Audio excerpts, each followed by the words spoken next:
Good afternoon, everyone. I'm Shalini Dagar, editor at ETCFO, and I'm delighted to welcome you all to this afternoon's ETCFO webinar, Blockchain with CFOs or Against Them. My colleagues Vartika and Subrajit are with me to bring you this webinar this afternoon. Outside our window, it is 43 degrees in Noida, and we'd all like you to thank us for tuning in today on this really hot and summer afternoon. For those of you who are new to the ETCFO webinar series, this is the third webinar from our side. Last week on May 16th, we'd hosted a webinar on data protection and GDPR. GDPR gets implemented later this week on May 25th, just less than 48 hours from now. Hope you're all geared up for that to the extent of your exposure. Week before that, on May 9th, we'd explored the relationship between auditors and CFOs, and we got some amazing speakers and an equally amazing audience like today. We hope that today's webinar will also be very, very productive for all of you.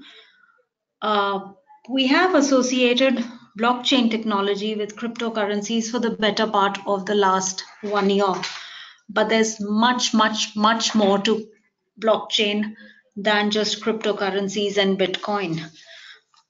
Many banks today are adopting this technology. The most popular example is that of BankChain, which is a community of banks exploring, building, and implementing blockchain solutions. On the other hand, if you talk to India Inc.,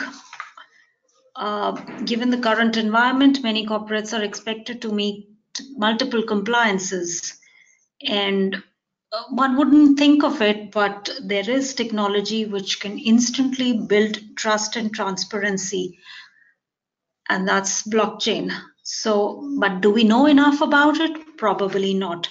Today we have three amazing, stellar speakers who will brief us on the technology and what it means. Please join me in welcoming Rohas Nagpal, Avinash Shekhar, and Raj Chaudhary. I will briefly share their profiles with you and then hand over the mic to them. Avinash is a chartered accountant with over 15 years of corporate experience. He's the CFO of ZepPay, a Bitcoin and cryptocurrency exchange, and a finance head who's been with luxury and semi-luxury brands. Prior to ZepPay, he was working as a CFO at Urban Ladder.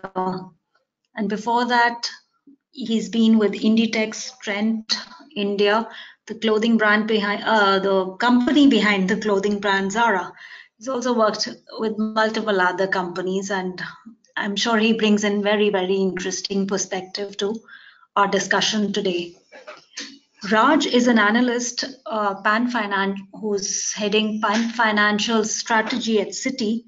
He's a subject matter expert in blockchain and Bitcoin. During his tenure at ICICI Bank, Raj led the first interbank trade finance and remittance implementation of the blockchain technology. That was between ICICI Bank in India and Emirates NBD in UAE. He's one of the first in the country to take a blockchain payment wallet to production. He actively engages with policymakers in this area and has authored a book, The Dark Secret of the Silicon Valley. Raj himself is an investor in blockchain and cryptocurrency companies and an active member of the philanthropic community as well. Our third speaker for the day, Rohas Nagpal, is Chief Blockchain Architect, Prime Chain Technologies. He's an evangelist, he's an architect, blockchain architect, and since 2015, he's been working extensively in the blockchain or distributed ledger technology domain. Rohas has a cybercrime investigation and security background as well. So he brings together two very, very interesting segments of the business, which would be of interest to anyone with a finance background. He's co-founded the Asian School of Cyber Laws in 1999 and has investigated multiple cyber crimes and data breaches. He's also assisted the Government of India in framing draft rules and regulations. At Prime Chain, he oversees the implementation of BankChain, a community of 27 banks, as mentioned earlier. He's authored 18 books and white papers. I think with all the weight of this experience and expertise, you would all participants, you would all be rather, what should you say? Uh, it's a lavish treat on offer this afternoon. Please partake of it to the extent that you wish. With that, I hand it over to Rojas, who's joining us on an audio link right now. Please welcome me in please join me in welcoming Rojas. Thank you.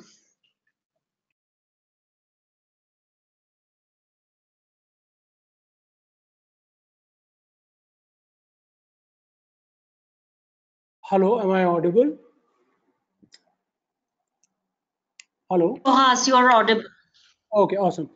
Just a small correction. I guess my profile's a little old. We have 37 banks as of today, not 27. Anyway, coming on to the discussion, I wanted to begin with a short distinction between what we mean by the term blockchain and shared ledger. Now, these are two slightly different concepts. A lot of people don't agree with me when I look at it that way, but according to me, the only blockchain platform in the world is Bitcoin and its derivatives. So when this particular Bitcoin technology was launched in 2008, it is not very unique in the sense like it is based upon certain very time-tested technologies which include public key infrastructure, digital signatures, hash functions, and proof of work. But they've been put together in a very innovative fashion to give us what we call as the blockchain, or a chain of blocks as it's actually referred to as in the original paper. But today, what we see is a lot of alternative platforms or frameworks have come up which call themselves as a blockchain, but they are not. They are basically distributed ledgers which are using various other consensus mechanisms. I believe that only if it uses a proof of work as consensus can it be called as a blockchain. Otherwise, it should be called as a shared ledger. Now, having said that, we can really look at blockchain solutions being of two primary types. One is what we call as permission, and one is what we call as permissionless. So permissionless is where anybody could connect to a particular blockchain. Classic example would be Bitcoin and certain other cryptocurrencies. However, when we deploy solutions for banks or other enterprises, these are always permissioned, which means there is somebody who controls who can connect or not. This does somewhat bring in a concept of centralization. But then if we really look at the world today, nothing in the economic world is actually purely decentralized. Even Bitcoin, when we say that it is decentralized, it's not. Because if tomorrow the whole group of miners suddenly decide they don't want to mine Bitcoin anymore because it's not commercially feasible, the entire cryptocurrency would come to a standstill. So no economic activity in today's day and age is actually purely decentralized. Same with blockchain solutions. There have to be certain entities who are going to control who can or cannot connect to a permission network. And in permission networks, again, you can have shared or you can have private. So a private would be, let's say, a single bank using a blockchain solution for its own internal KYC records for its branches. Or a shared could be when multiple banks get together and share a particular blockchain to be able to distribute data amongst themselves. That's sort of the overview. Now, specifically about bank chain, we started this last year in February with one bank, State Bank of India, as a member. As of today, we have 37 banks, and there are 10 projects which are now going into commercial production. One of them is the cross-border remittance platform. What we're trying to achieve here is to reduce the current time which it takes in the conventional system to move money from one country to another, which could be between 1 to several days, and a high cost of transaction fee. So here we are looking at a scenario where you can complete the transaction in 60 seconds or less at an extremely low or near zero kind of a cost. Another advantage is that we are able to give nodes to the regulators. Now, in today's transactional scenario, regulators come in post when something goes wrong and they come in to investigate. What we're trying to do in every blockchain solution is give the regulator a node so that they have 24/7 real-time access to what is happening on the blockchain. The second major project we're working on is the corporate KYC and charge registry. So as we talk about non-performing assets, one of the reasons is that a lot of times the banks who make the decision to lend don't really have all the data that they should. because this data could be stored with several other entities. What this particular platform does is it allows an n number of banks to get together and upload documents which could relate to corporate KYC, or it could relate to asset charge registries, or any other kind of relevant data for due diligence of corporate clients. Now, when you upload the data, it automatically gets symmetrically encrypted, and the decryption key is only stored with the bank which has uploaded the data. Other banks can look at the metadata and decide whether they want to purchase that record, look at the price which the buyer wants, click a button through the internal token system, pay the money, and immediately get the decryption key, so that now you can access that record and make your decisions based on it. After that, you can continue to hold that record in the blockchain. You don't need to download it and again store it somewhere else. Whenever you require it, the document is available to you because you have a node of the blockchain and you have the AES password. Nobody can take that access away from you.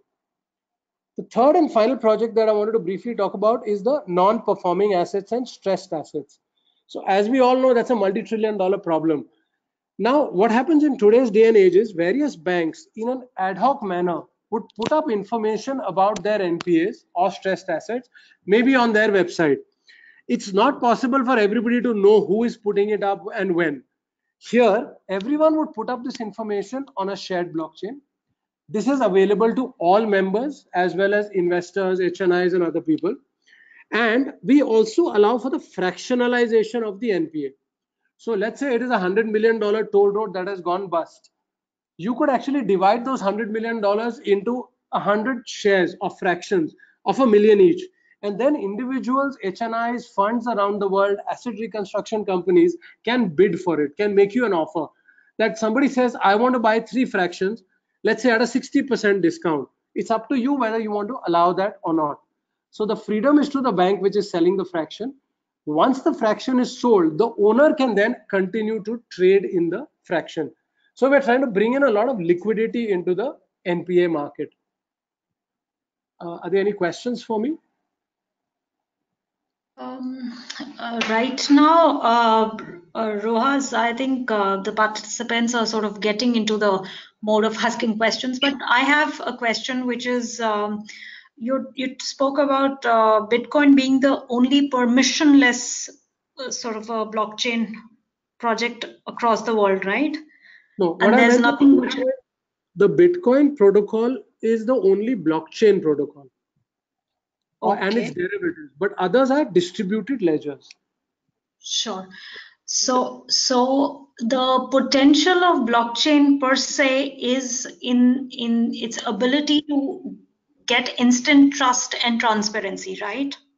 Okay, now here is where we must try to understand that trust doesn't really come from a technology.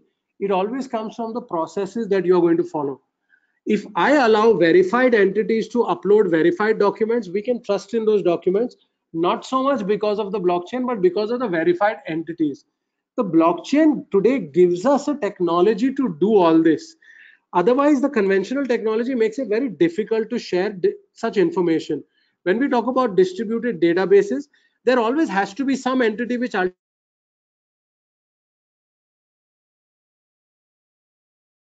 Rojas, you've gone, your audio is completely gone. Rojas?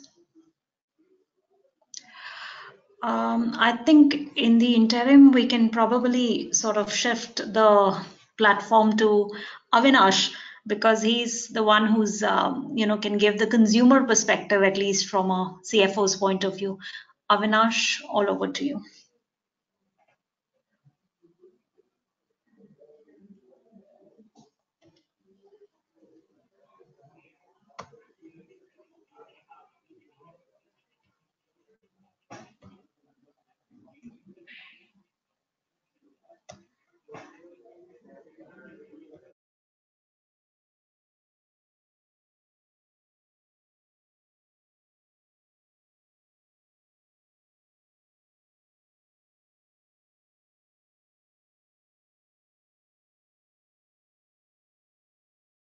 I'm sorry, there seems to be a problem. Avinash, can you speak?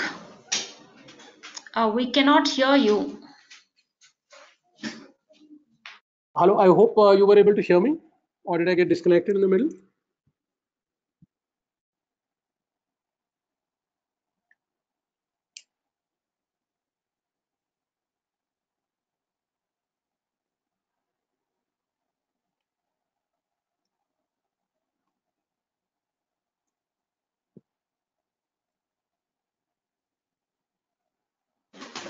Rohas, can Hello. you please carry on with your hello, Rohas, can you please carry on with your presentation? Did I get disconnected, or were you able to hear me till the end? No, you got disconnected for like a minute or so. What was the last sentence that was audible of mine? You were speaking about, if it is verified documents and a verified authority or maybe Okay, a regulator with, permitting those documents to be uploaded, then you can trust that entire okay, piece. sure. But it's not really technology which sort of builds that trust. Yeah, correct. So the technology basically gives us a way to build such systems, but the trust has to come from the participants, not so much from the technology, because the technology can't verify whether the document is genuine or not. However, one place where the technology itself can do almost all the work is when we talk about smart asset lifecycle management. Whether that's an equity share or a bond or a debt instrument, if we are able to take it, let's say consider a stock exchange today, which has a multitude of intermediaries, from depositories to custodians to stock exchanges. In a blockchain scenario, you could convert a blockchain into a fully fledged stock exchange. A company could directly push its equity onto it, and after that, investors could buy and sell and trade forever and ever without the need for custodians, depositories, and other such. That is the power of the blockchain that we are trying to bring into solutions like cross-border remittance and NPA exchange. Are there any other questions for me?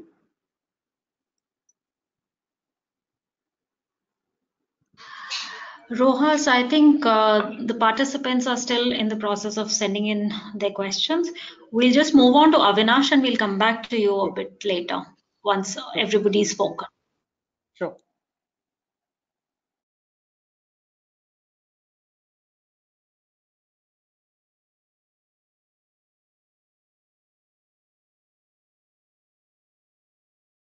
Can you hear me, Shalini? Hi. Avinash, Hello. yes, Okay. I can hear you loud and clear. Okay. Thanks, Shalini. So just a brief introduction. My name is Avinash, and I'm working here in Zeppay as CFO. We are the largest cryptocurrency exchange in India and among 60 biggest in the world. So I'll start with, I think, basic thing that, I mean, when we think about blockchain, obviously the words which comes to mind is open architecture, innovation without permission, immutability, decentralized. Uh, it's a global network, borderless, censorship resistance. Uh, so I think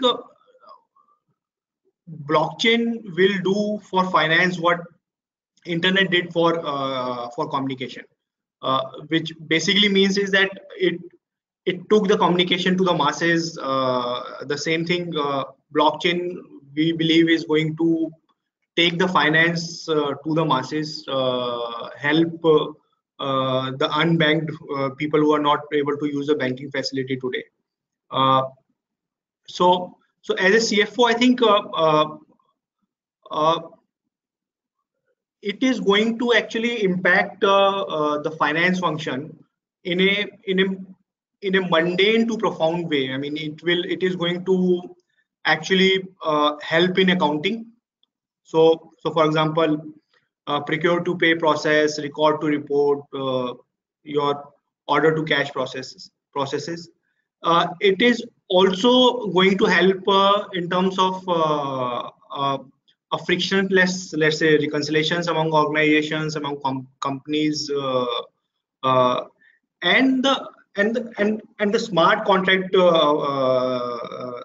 smart contract technology will also allow us to create and automatically verify the performance of the contract.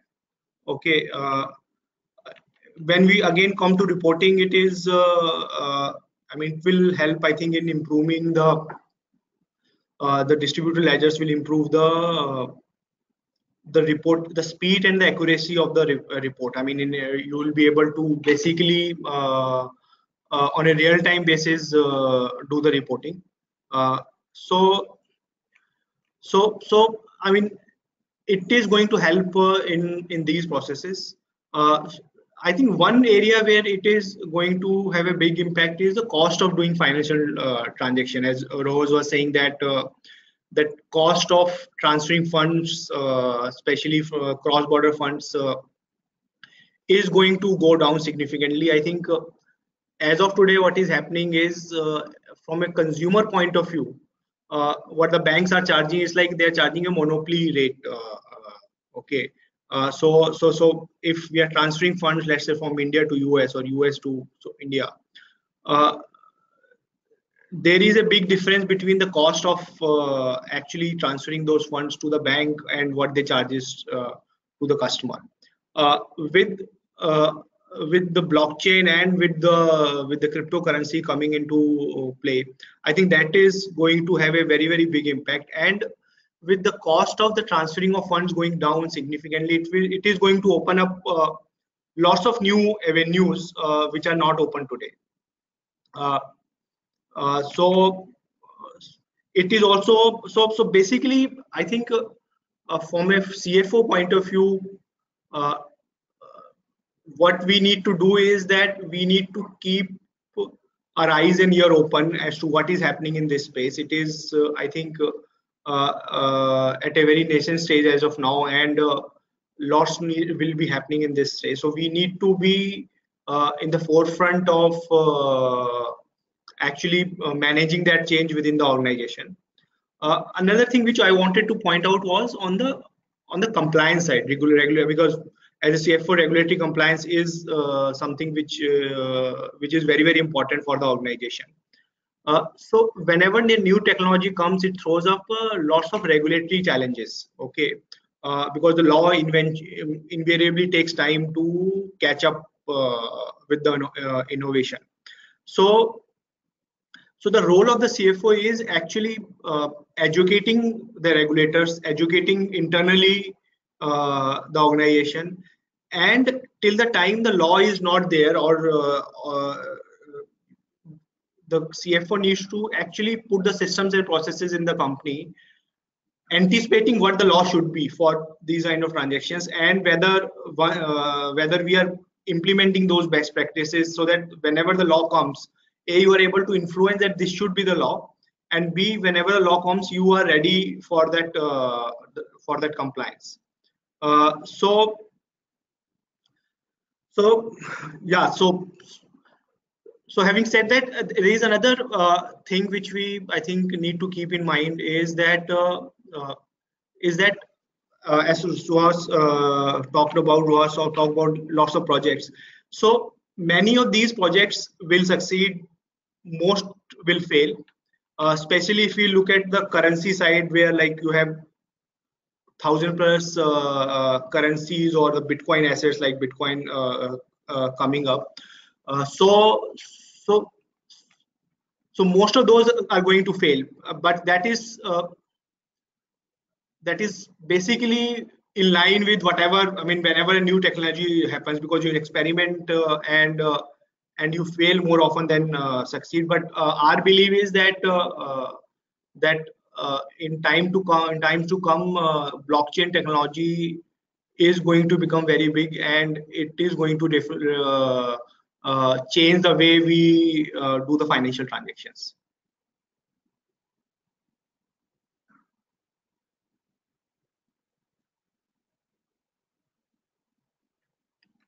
Sure. Avinash, would you be able to sort of also talk about, you said the CFO or anybody in the finance function should keep their ears and eyes open and basically be prepared, because there's like lots of regulatory change in the offing.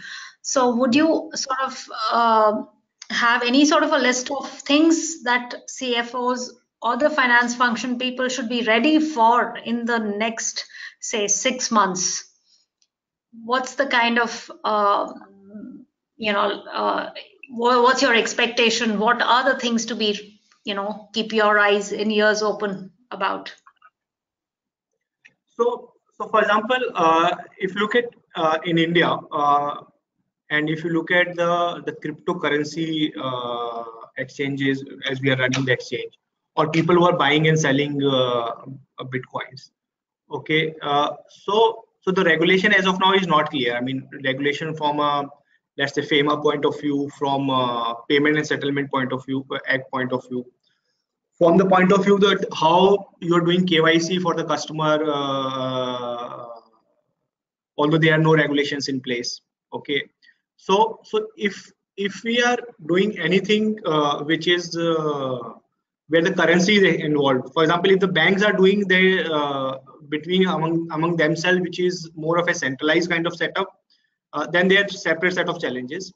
But if something is happening on a truly decentralized way, where a currency is attached to that decentralized network, then all these challenges comes up, because in a way you are dealing with financial assets, and there is no regulation around those financial assets as of now in India.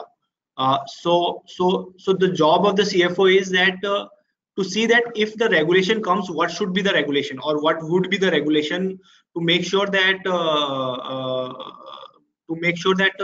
all the participants in the market are taken care of, or are secure, or there's no chance of fraud happening. So I think what in next 6 months, basically the thing is that what are the key areas of regulation which the transactions you are doing, which I mean, it may touch those regulations, even though currently those regulations are not in place, but what will be those regulations basically?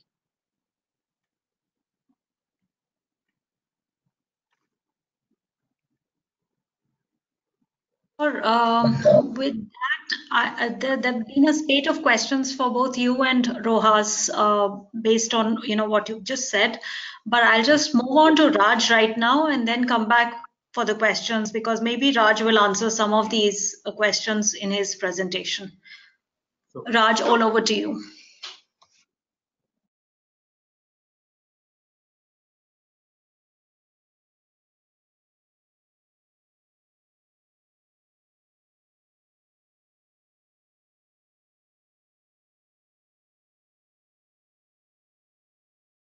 On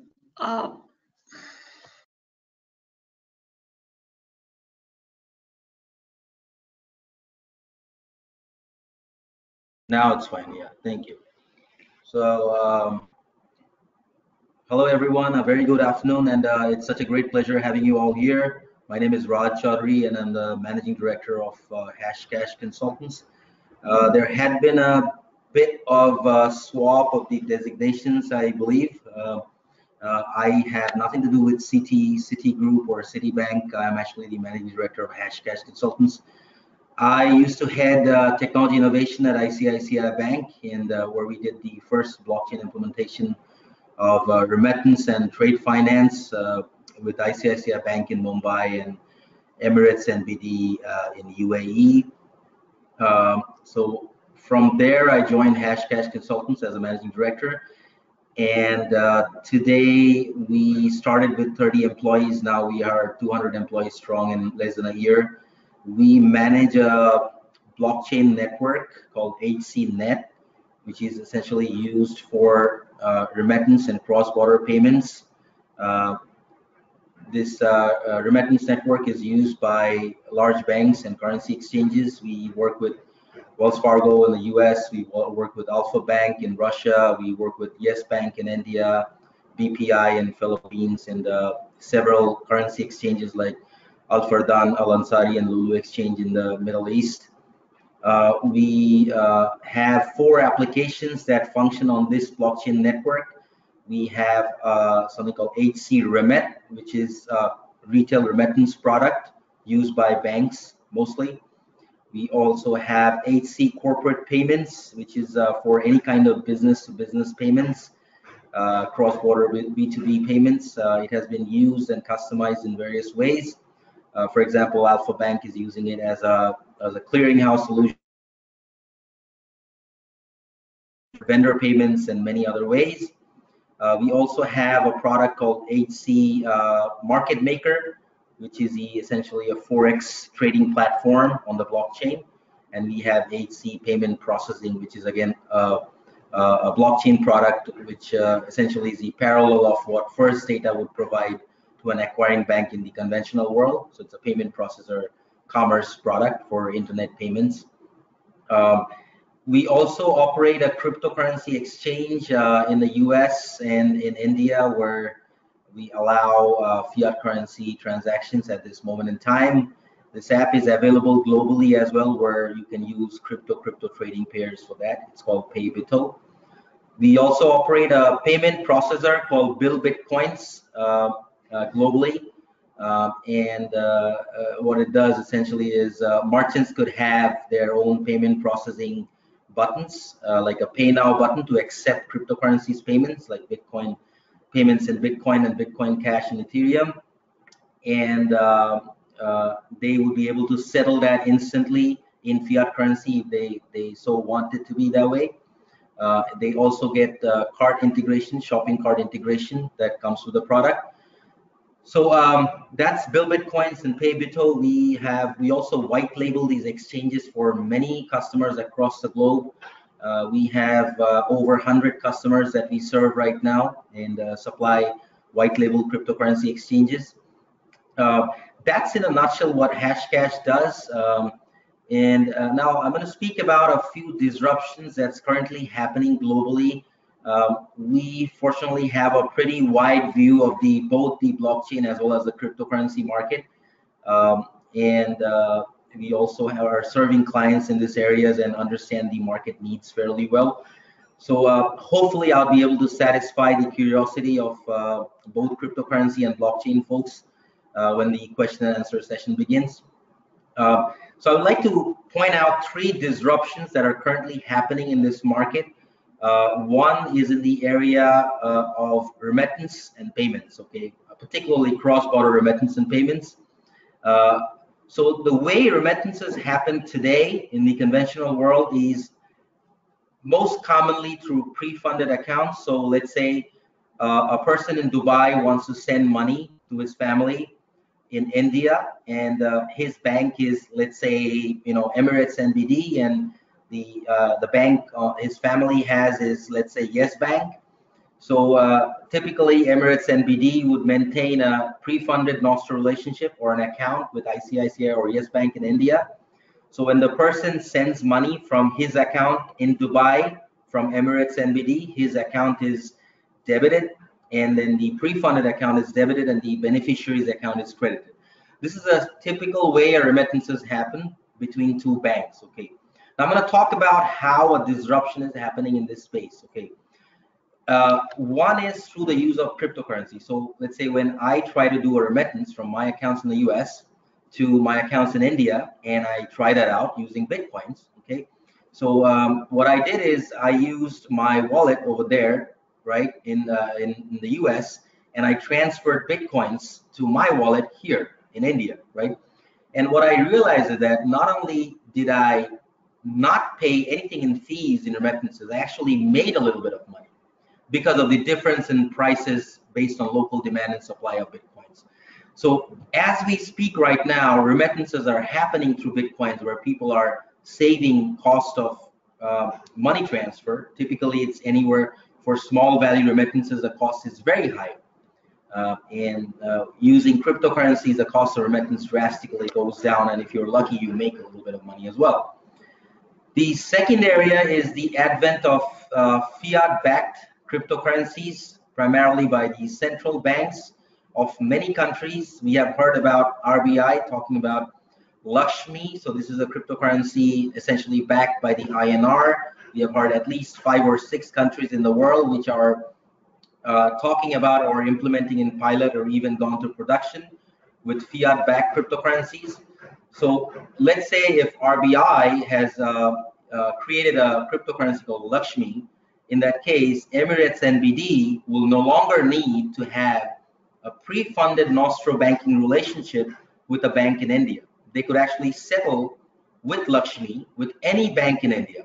Okay, so that changes the landscape, the way we do things today. That makes things very simple, very easy. So now we have three ways of doing remittances. We have our conventional way, we have remittances through cryptocurrencies, and we have remittances through fiat-backed cryptocurrencies. So we are moving into a world where we would see these three areas compete with each other, okay? And the area that gives you the most efficiency and the least cost will win.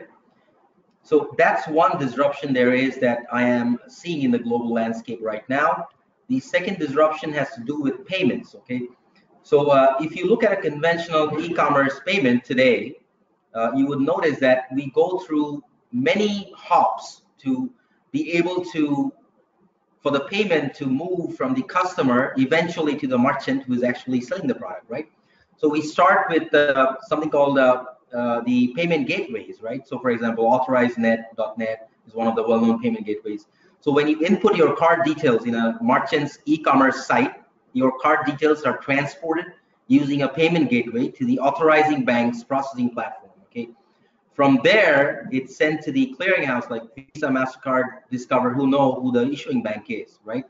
And then it reaches finally the card issuing bank. So when it reaches the card issuing banks, the card issuing bank sends an authorization message through the same channel back to the merchant site, and that's where you see your payment has been successful. But a payment has not yet happened. It's just the authorization step.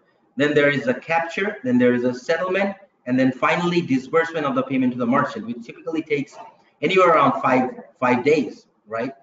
So with Bitcoins and cryptocurrencies, for example, the payment processor we operate, you could clear payments in literally a few hours. It's what the Bitcoin network takes to settle a block or 6-block confirmation. So it takes about an hour to get the payment to the merchant, okay? So that's also another disruption that we are noticing in the global landscape. And the third disruption is in the what I would say is in the ICO market. It's less to do with all the ICOs noise that is that we are seeing today. A lot of the ICOs are scams and they're not real companies. I don't recommend anybody investing in proper ICOs. But then the concept is revolutionary, because with ICOs you're able to create your own coin if you have a product or service to offer.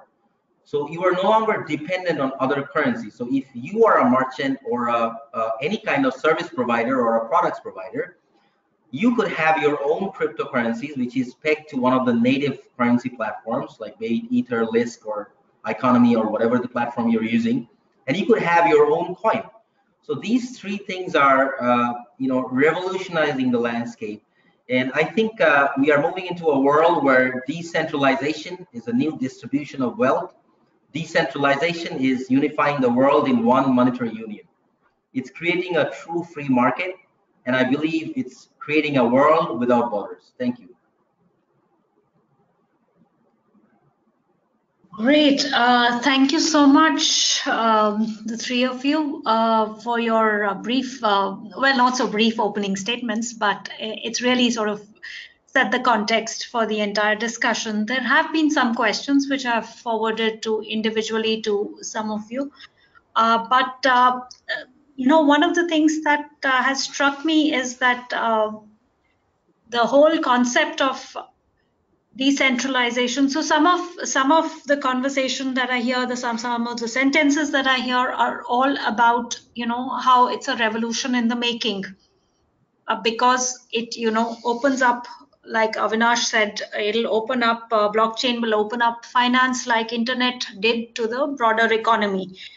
But what exactly are the so Raj, you've spoken about some of the immediate things that CFOs can do or should train their eyes on. But what exactly, I mean, they have existing systems, there is existing technology which is in place. How do you take those first few baby steps? So Rohas, I hope you're also there, but first I'll pass it on to Raj, who's already online. Yeah, so I think one of the things I wanted to point out is blockchain as a technology, while you have to upload authentic documents, but if you do the validation once, it's far easier to manage the authenticity of those documents than in a conventional database structure. So I'm talking about blockchain and distributed ledger together, because I believe that blockchain without distributed ledger has little value, at least in my mind. And I believe that the way immutability comes in a blockchain environment is by means of having nodes distributed across various participants. Only if the nodes are distributed across various participants, only then, if there is an appending that is done by one of the nodes, the other nodes would validate the transaction and then decide if they would let that transaction to be on the ledger or not. So if there is one node that we are using, we don't have immutability, because you, who is hosting that one node, could go and change the data in that node as well. Okay, and you can even modify blocks. It's a little bit of more work because it's a blockchain, but you can do that. And as a matter of fact, you can add any data to the chain as you wish if you're working in a single node environment. So I really suggest people, when they are looking at blockchain use cases, is to not push blockchain into solutions, push blockchain in problems that do not exist. You got to be very careful where you are implementing blockchain. And what I recommend people is, wherever you are depending on trust, wherever you're using a third party to establish trust, blockchain will help you eliminate that and reduce costs by eliminating that middleman that comes in the between to establish the trust. So now you can imagine any kind of use cases that you have in your environment where you are depending on trust. Okay, I do not recommend internal use cases where the overheads or heads of blockchain is slightly higher. You could try out blockchain internally. I have certain banks who does cross-border subsidiary payments using blockchain, and it works out great for them by eliminating Swift messaging. But then the value of blockchain for internal use cases is slightly or quite low, right, compared to use cases where you are dealing with multiple parties and you're establishing trust using blockchain. Thank you, Raj. Rohas, you're online, so would you like to also add to this? Could you repeat the question? The question is, the technology promises a lot. What specifically can we do with it in the short run? So anybody who's from the finance function or strategy, what should they be doing right now? What can you do with the current limitations? It's not that you are on the gray side of law right now. It's not very clear. But what is it that you can do in such a way that you can basically, make some meaningful, take some meaningful baby steps towards a new technology which promises a revolution? Okay. See, here I'd like to firstly clarify that you are not on the gray area if you're using blockchain. The RBI, the IDRBT are very regularly coming out with reports which are, telling the banks to start adopting more and more blockchain solutions. So there is absolutely no gray area. The only gray area is when you talk about cryptocurrencies. Because of the risk of money laundering and not adequate KYC procedures in place, the RBI and many other governments of the world are against cryptocurrencies. But as far as blockchain goes, almost every government in the world is talking about using it.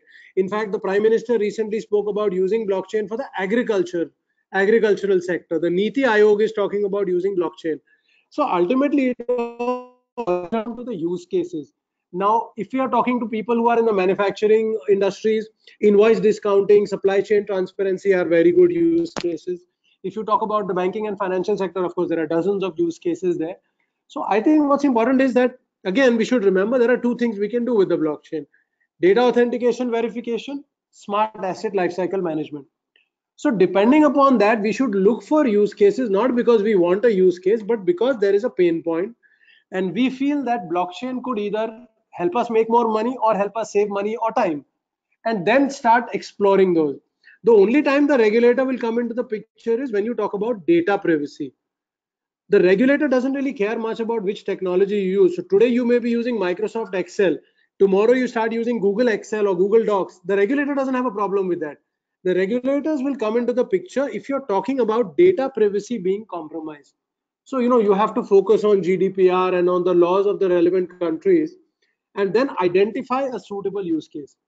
And I think everyone should start with baby steps. So, identify something like a supply chain transparency or a invoice discounting.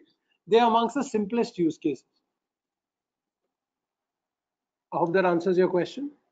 Yes, so Raj's point about having one node and having an internal use case, you agree with that doesn't make much sense.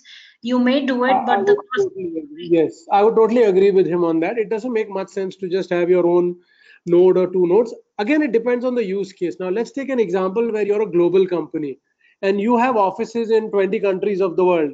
Well, now effectively, each of those offices is a separate legal entity.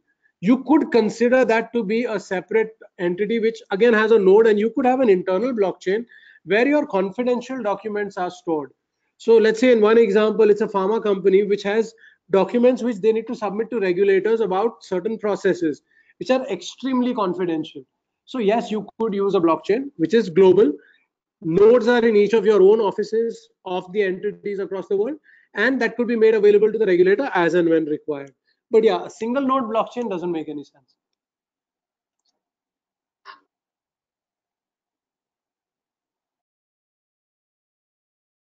Thanks, Rohas. Avinash, your thoughts on what makes sense, and please don't speak just as the CFO of ZepPay right now, but given your broad experience across the sectors, where would you think are the easiest sort of, where is the low-hanging fruit in terms of blockchain for the finance function?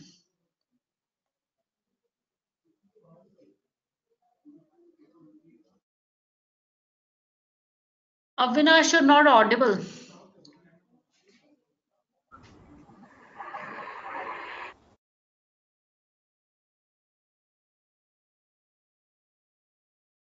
Hello. Shalini, can you hear me now? Yes, absolutely. Yeah. Okay. Loud. Yeah. So I think there are some low-hanging fruits, as Suhas said that. Let's take an example of supply chain transparency. I mean, for example, if you're a retail organization and you are receiving thousands of shipments per day, okay, and especially if, let's say, your vendors are sending the shipments, let's say in a big bazaar kind of environment. So obviously your ERP you can integrate. With the, let's say, blockchain, wherein the entire cycle management of when you are issuing the PO, it goes directly to via blockchain to his ERP. Again, then when the vendor supplies the goods, and you receive the goods in the warehouse, so the goods receive the quality check, whatever happens, it goes to your ERP and simultaneously goes to the ERP of the vendor, so that the everyone knows what the vendor and the customer or the retail company knows as to what is happening to the entire transaction. Okay, so it will, let's say, eliminate any need of reconciliation or anything, because everything is happening on a real-time basis. The same can be extended to, let's say, the invoice finance, for example, that the goods have been received to the received by the customer, and the same invoice then can be financed by a bank or something. So I think these small steps, and you have to come out with this use case. What are the pain points, and then you have to see that whether it makes sense to go for this kind of solution, basically. And again, it also depends on the scale. I mean, whether you are using it whether, obviously cost benefit analysis you have to do, whether the cost of implementing the system, uh, uh, whether it makes sense from a financial point of view or not. But yeah, every organization can come up with the use case that, okay, this is the use case or pain point which I have, and this is how blockchain can help the organization. Okay, I have a very interesting question. Interesting because it totally sort of comes with a very cynical view. This is Anand Joshi's. Is the payment settlement through blockchain quicker because currently it is unregulated, or once the blockchain is regulated, God knows what all KYC norms will be implemented, audit norms, and then the speed goes for a toss. Do you see a possibility like that hampering blockchain? No. I feel here we need to, there's a confusion. See, blockchain and Bitcoin are two very different things. I think what you're referring to is Bitcoin. The blockchain is only a technology. Whether a bank uses, I mean, a very crude example would be you're using Oracle today and you start using, let's say, Microsoft SQL tomorrow. That doesn't mean the audit requirements are changing or anything like that. So I think what you're referring to is Bitcoin. You don't really mean blockchain. Because if blockchain is used by regulated banks, they're still going to follow the exact same processes that they're doing today. But where the blockchain reduces the time is not as far as your regulatory processes are concerned. Raj, would you like to add to that?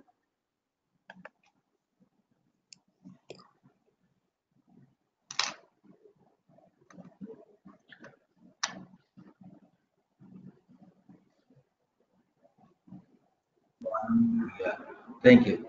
So I think there's a flaw in the understanding of what blockchain actually is and how it helps. So what is blockchain? It essentially gives you the ability to establish that a transfer of value has happened from party A to party B over a network, okay, without the need for a middleman. So how do you transact today? If I'm sending you $100 to your bank account, it's going to be going through my bank to your bank, wherein we are both putting trust in our financial services organization that we depend on to establish the trust for this transaction. The advantage of blockchain is the ability to establish that value transfer without the need for these third parties, right? So what I think is, if you have KYC and AML checks, which are already there, even in the case of Bitcoin wallets, if you look at Coinbase or Kraken or Bitstamp, Bitfinex, ZepPay, Paybito, everybody does KYC AML checks. Okay, they follow the protocols that are followed by current banking standards. Okay, so that has nothing to do with slowing transactions down in any way. Okay, what we would see happening is that it would speed up things. If regulations kicks in, it would actually help these businesses who are trying to do a good job, right? So it's important for the regulator to come in and build these regulations and regulate these companies, right? And it'll actually speed up things. That's my view of it. And as far as blockchain goes, I clearly agree with Rojas on this. I think blockchain is just a technology. It is not to the regulator to decide if you use MySQL or Oracle or what database. Simply, blockchain is another type of database, right? As long as you're not compromising with user data in any form, the regulator has no problem with that. I have also personally spoken with RBI, CGMs, and EDs, and they have clearly mentioned using blockchain is not something they have a regulatory or compliance issues with. Okay.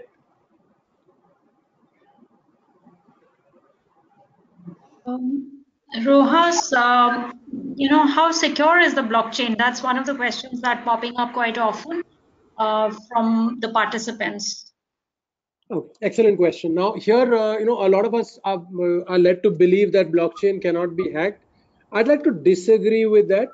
See, ultimately, when you look at setting up a blockchain, the first thing you're going to do is set up nodes. Now, nodes could be cloud servers or they could be on-premise. But at the end of the day, they are servers on which you're going to put up an operating system. Now, for example, I would prefer to run my blockchain on Ubuntu, but you could use Red Hat, Windows, Linux, any of these. But first and all, we have to secure that operating system. We have to ensure that it is properly patched. Unnecessarily, ports are not left open. Only certain ports are open. So we have to follow all the traditional security precautions. After we set up the operating system, we actually set up the blockchain framework on it, whether it could be a multi-chain or a hyperledger, and then we have our API layers and web applications. Each of these needs its own security. You are going to use conventional web applications. They need to be secured. So for this at BankChain, we've come out with something called the Blockchain Security Controls last year. And it's a very exhaustive document based on NIST 853, which gives you a very detailed step-by-step about how to secure various levels. But we should not be under the misconception that blockchain is 100% secure. No, there are a lot of areas in the blockchain which need to be secured. And yes, you need to use a lot of conventional as well as new age thinking when it comes to securing it. And it's a technology. Whatever one man can make, another man can break. So I'm sure there are going to be a lot of successful attacks, but we've got to learn from them and move on. I hope that answers your question. Does there are more questions which are coming in right now, but in the interim, Avinash, if the Lakshmi coin does come in, what do you think? And I suppose it will come in. If not the Lakshmi coin, then some other fiat currency. Do CFOs need to be prepared in any way for that?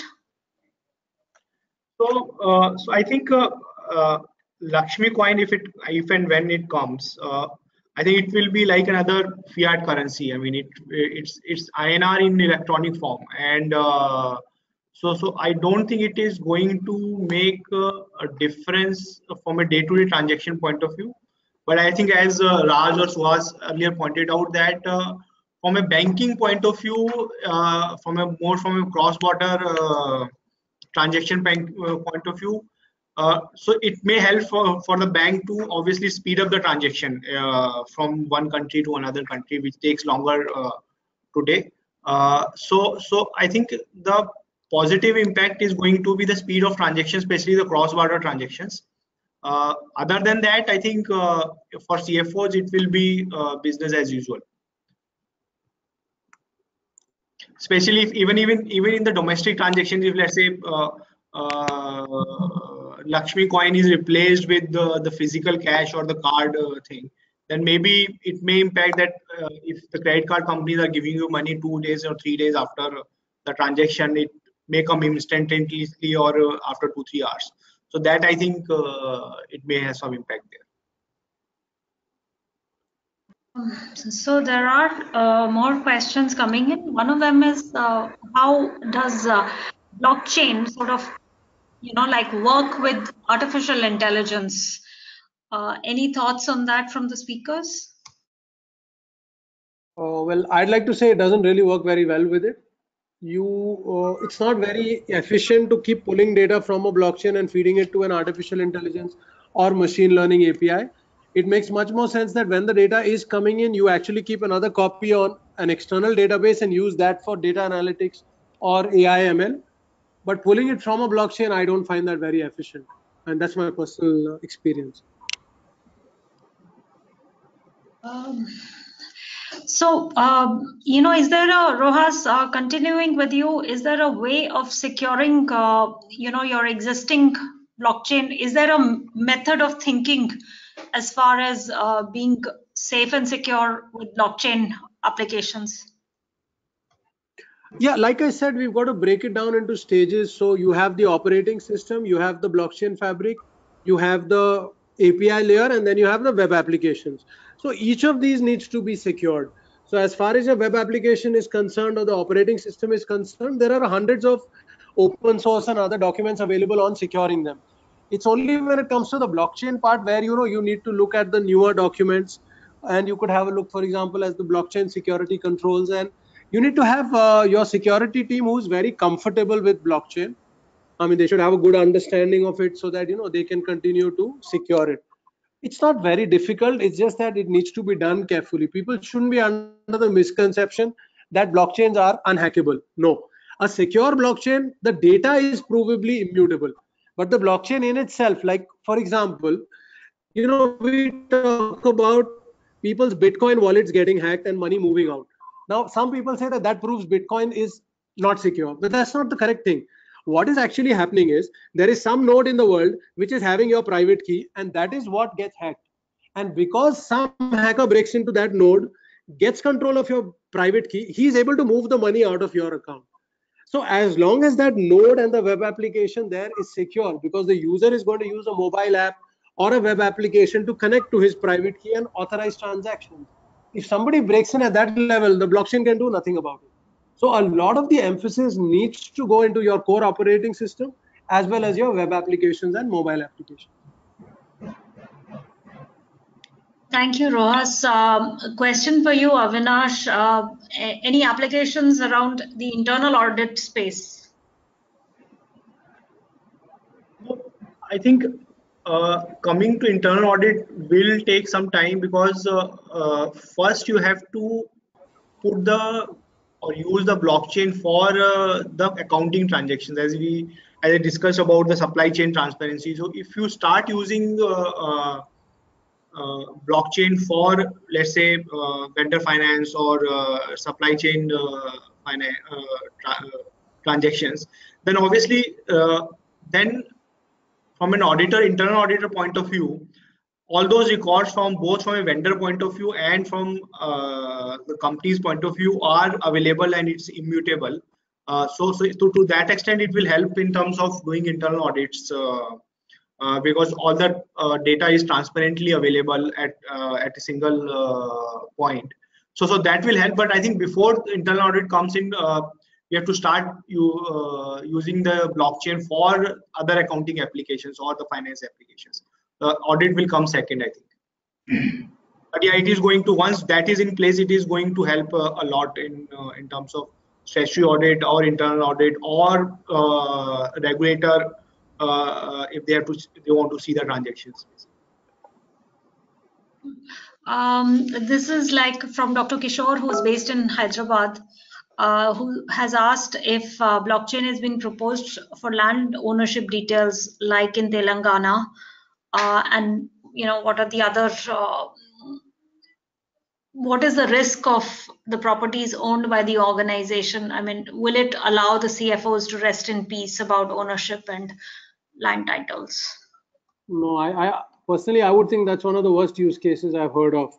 And I'm totally against that, because see, the entire land records are always held by the government. It's not held by any other entity. So you don't really, blockchain doesn't make sense in that kind of a scenario. In fact, I've always been against the use of biometrics also when it comes to land records, because the logic is very simple. Even a biometric device comes with something called the acceptable rate of, false positives and false negatives. But when it comes to something as critical as a land record, can I afford even 1 in 1,000 records being wrong? Because you're talking about a person's entire property being held in that. And honestly speaking, just like biometrics didn't make much sense there, I don't think blockchain makes any sense in land record. You're not solving any problem, because it is ultimately only the state government which has the rights to hold the land record. Because in India, under the constitution, land records are a state issue. So when it is one single state government which is going to hold it,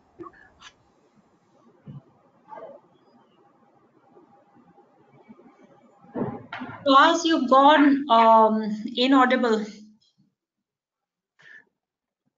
So I have one comment here, Suhas. So basically, I mean, maybe blockchain may not be the right technology, but saying that the state government has the, let's say, the legal right to keep the land records, that is obviously okay. But I think what we're talking about more from a point of view of transparency. I mean, if it go, let's say, 10 years, 20 years back, and the land records are, even with the government, is in a physical form, okay, so obviously that can be changed with retrospective effect, and then you go to court and fight cases and all that. But if the records are in public space, okay, and everyone knows that, okay, this piece of land belongs to person XYZ, whether we use it blockchain technology or anything else for that, then from a transparency point of view, from reducing corruption point of view, I think it is going to help. Let me add a comment there to this. There's, I think, a bit of confusion here.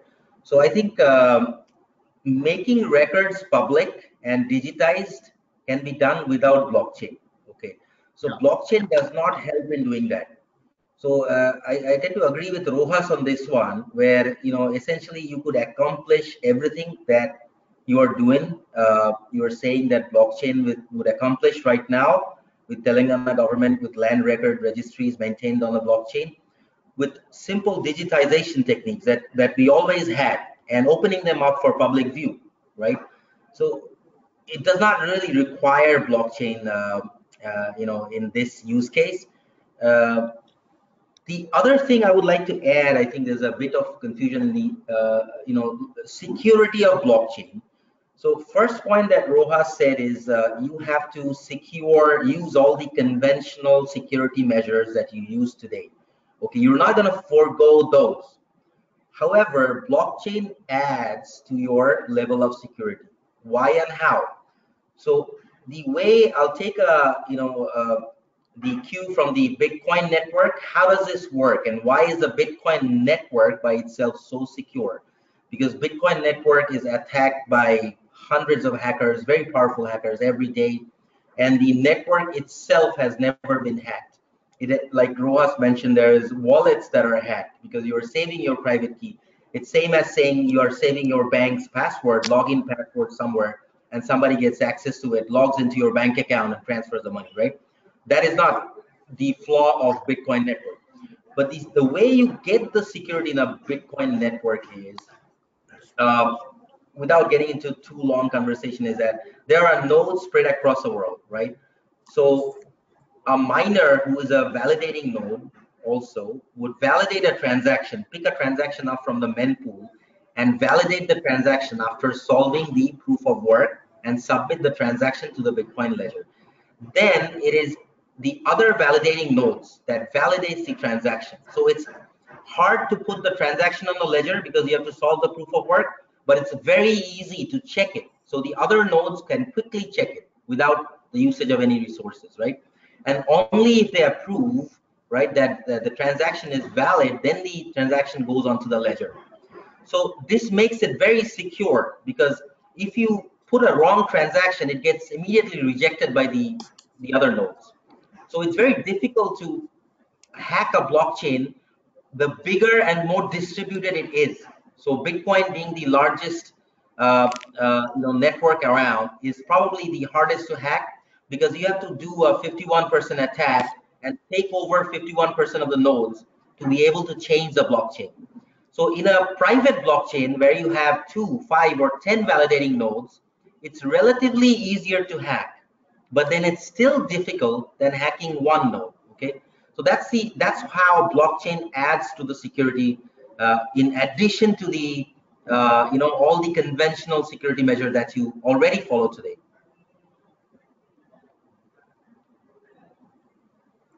So are you back on? Yeah, that's very well put. Great. So there's one more use case which is in the microfinancing industry, which is Fanindra Dasika's question, and how is it going to help connect or enable BPL citizens to avail loans more seamlessly?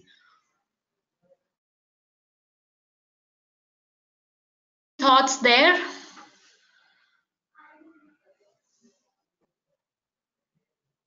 I don't have any experience in that use case, so I wouldn't be able to comment. Avinash, Raj? I think I will not be able to comment. So I can share some information from my discussions with many clients who are in the micro loans. So we are working with a company called Investment Evolution, based out of Singapore, who is in the business of who lends consumer loans, small value consumer loans to 20 states in the US, a licensed provider, and we have set up a blockchain network for them. So the idea again is you can do micro payments with relatively less cost. So you could have the transaction cost could come down, and extrapolating from what blockchain does for many different industries, you could manage documents and authenticate documents, manage them in the form of a hash on the blockchain. So all the loans documents that you are sharing could be on the blockchain, and could be, if you are in a multi-node environment, it could be more securely, saved, as well as transported, between the company providing the loans and various consumers. This is a question from me, and my understanding of what's been said today. When you say that the more the nodes, the better and more secure and more viable the network is. So when you're talking about real estate transactions, essentially the problem is because the government is holding power to itself to change or not change the records.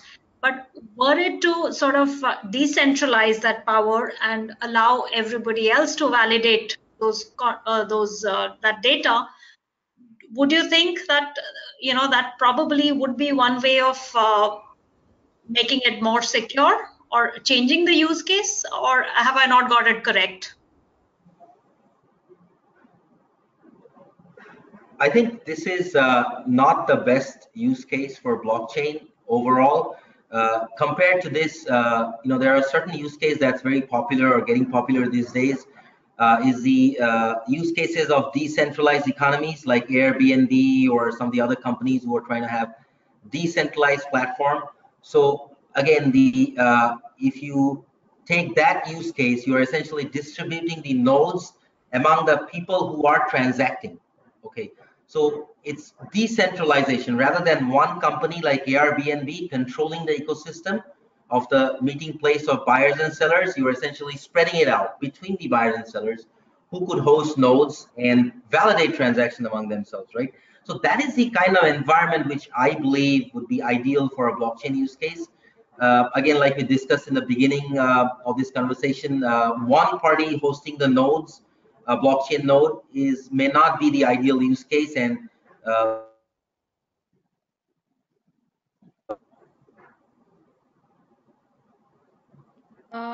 I think we lost you, Raj, for a bit, but two of the other use cases that have popped up in the questions are from the recruitment industry, where you need to verify candidate data in real time, and also GST management, both by the government and the state government, central government, and so many filers, taxpayers.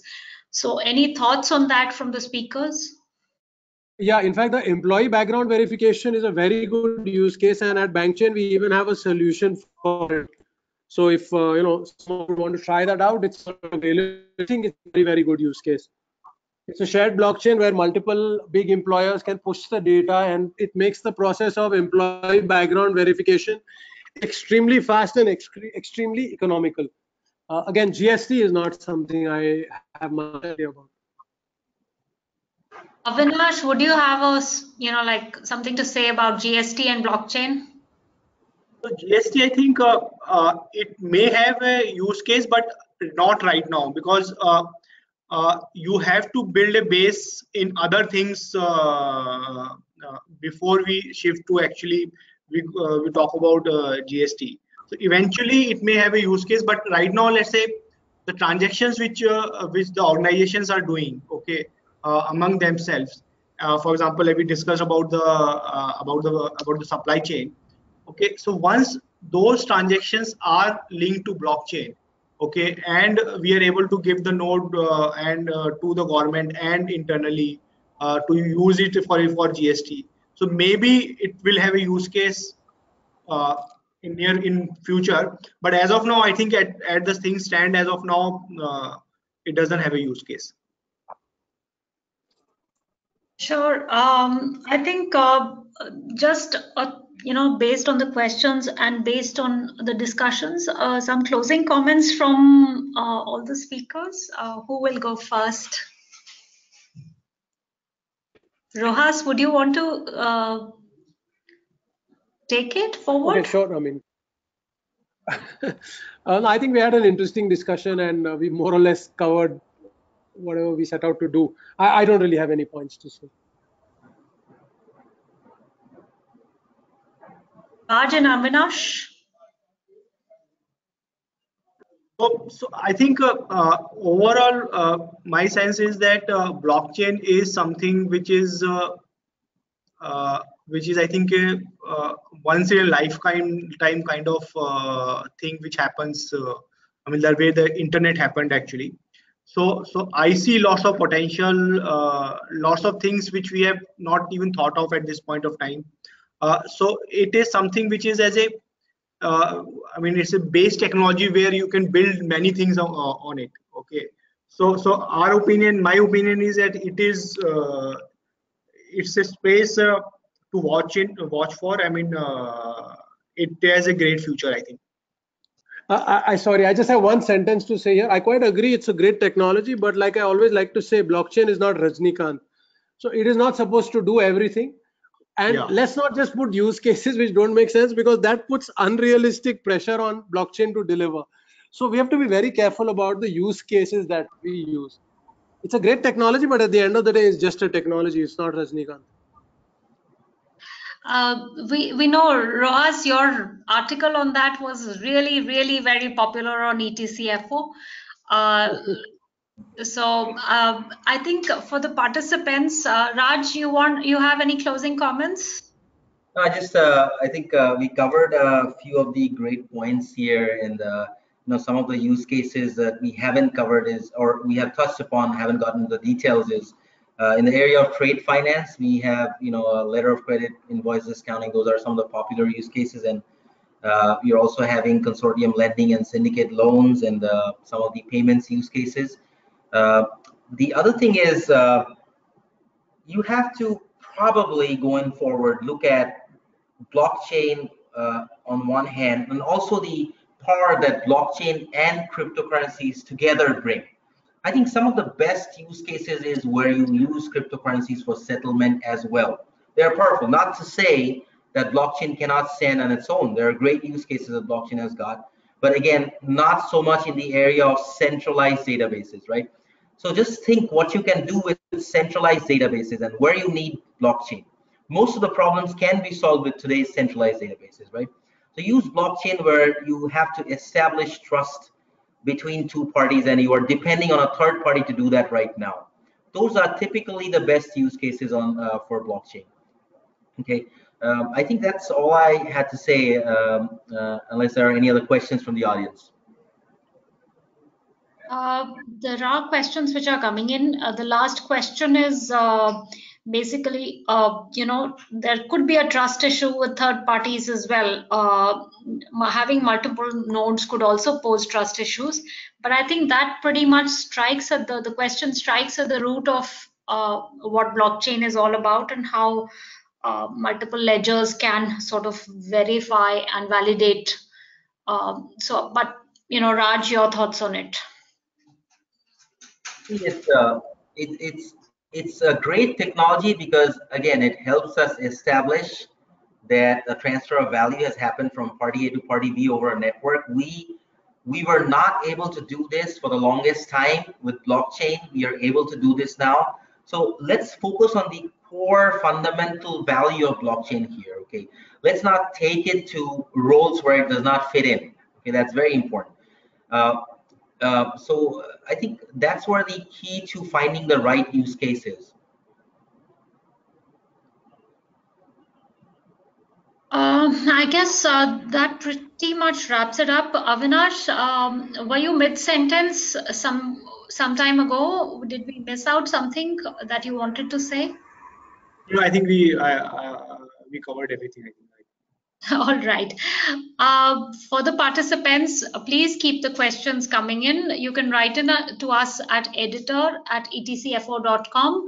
The speakers today have run out of time, but we are open, and we would come back to this topic and issue again and again and again.